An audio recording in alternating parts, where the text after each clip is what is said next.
নমস্কার। আজকে আমি ক্যামেরার সামনে এসেছি। আমি জেনারেলি ক্যামেরার সামনে আসি না, আমার একদম ভালো লাগে না।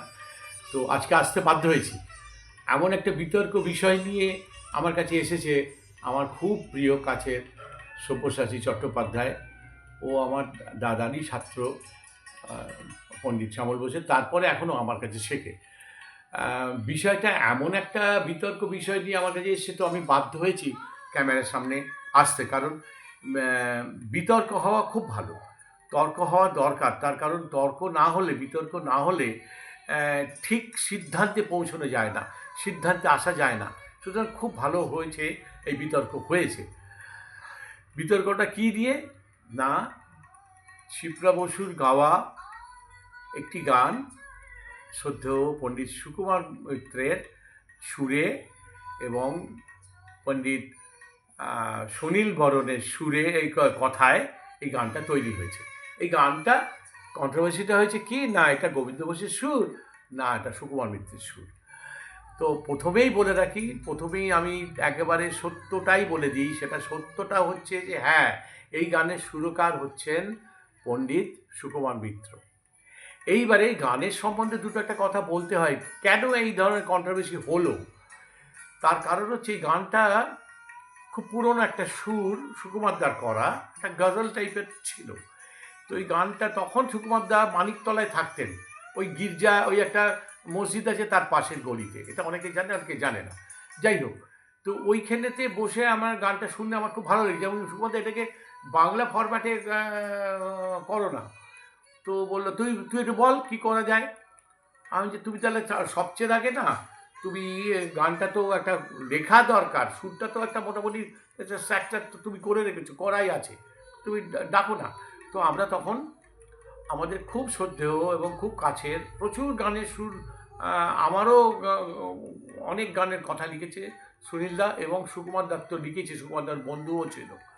যাই হোক, তো তখন সুনীলদা এলো এবং প্রথম যে লাইনটা লিখলো, আমি এবং সুকুমার দা দুজনেই এবং শিপ্রা বসু তিনজনই স্তম্ভিত হয়ে গেলাম। যমুনা কি বলতে পারে কতবার কেঁদেছে রাধা? কত বড় সত্যি কথাটা গানের বা লাইন নিয়ে এলো, তো কত বড় ফিলোসফার ছিল আপনি ভেবে দেখুন আমাদের সুনীলদা। যাই হোক, সেই দিন থেকেই বলেছিল তোমরা সুকুমার দাকে যে এটা আপনি সব করুন, এই গানটা কিন্তু আমার গাইবার ইচ্ছে রইল। গানটার কিন্তু সুর এবং এগুলো কিন্তু অনেক আগে হয়ে গেছিল। সেই জন্যে উদয় বলে সুকুমার দার এক খুব খুব প্রিয় ছাত্র আছে। উদয় ও বন্দ্যোপাধ্যায়। ও ও কথাটা একদম ঠিক বলেছে। গানটা রেকর্ডের আগে ও ও সুকুমার দার কাছে শিখেছে। ঠিকই তো, গানটা তো তার আগে হয়েছে। এইবারে কথা হচ্ছে যে এই গানটাতে কেন এটা এরকম দুজনের নাম আসছে?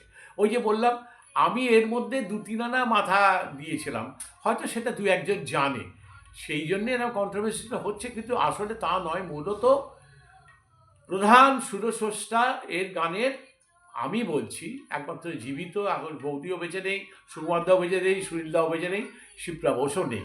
সুতরাং সত্য হচ্ছে এর গানের প্রধান সুরকার হচ্ছেন পণ্ডিত সুকুমার মিত্র। আর একটা কথা বলার দরকার, সেটা হচ্ছে, এটা আমার অভিমত, আমার একটা অভিমানও আছে, যেটা হচ্ছে আমার দেশ বিদেশ দুনিয়ার থেকে যত প্রশংসাপত্র হ্যানা ত্যানা কী বলে মানপত্র তত্র আসে, সবেতেই লেখে গোবিন্দ বোস একজন ভালো তবলাবাজি। আমার খুব কষ্ট হয় জানেন তো। আমিও তো বেশ কিছু দেখতে দেখতে বেশ কিছু কারণে সুর করেছি। তো সেগুলো কি কোনো কাজে আসেনি? সঙ্গীত জগতে কাজে লাগেনি? না সঙ্গীত ভাণ্ডার পূর্ণ হয়েছে কিনা আমি জানি না। যাই হোক, এই যেটা বলতে চাই যে এটা একটুখানি দেখবেন, আমি কিন্তু একটু গানের সুরও করি। হ্যাঁ, শুধু তবলা নয়। আর একটা কথা বলা ভীষণ জরুরি, সেটা হচ্ছে যে গান বাজনা করতে গেলে দুটো জিনিসকে ভীষণ, যেটা আমার message, this is last message, সেটা হচ্ছে গান যদি করতে হয় তাহলে তবলা সম্বন্ধে একটু ধারণা থাকা দরকার। তার কারণ তালটার যত যার ভালো ভেতরে কাজ করবে, সে তত ভালো গাইতে পারবে। এটা আমি কি বলবো, খুব দায়িত্ব নিয়ে বলছি। আবার একটা ভালো তবলা বাজিয়ে ভালো সঙ্গত করতে গেলে গান সম্বন্ধে তার একটা ধারণা থাকা খুব জরুরি। তাহলে গানের সঙ্গে সে তবলার তালটা নিয়ে মিশতে পারবে। এই যে দুজনের সঙ্গে দুজন মেশা, মেড ফর ইচ আদার যেটা বলে, সেটা একমাত্র শিল্পীর মধ্যে দুটো জিনিসই ভাব থাকা দরকার। এটা আপনারা সকলেই এই প্রজন্মের শিল্পীরাও ভাববেন, আর মাঝবয়সী শিল্পীরাও ভাববেন। এটা আমার মেসেজ রইল। এই ভাবনাটা নিয়ে আপনারা এগিয়ে যান। নমস্কার।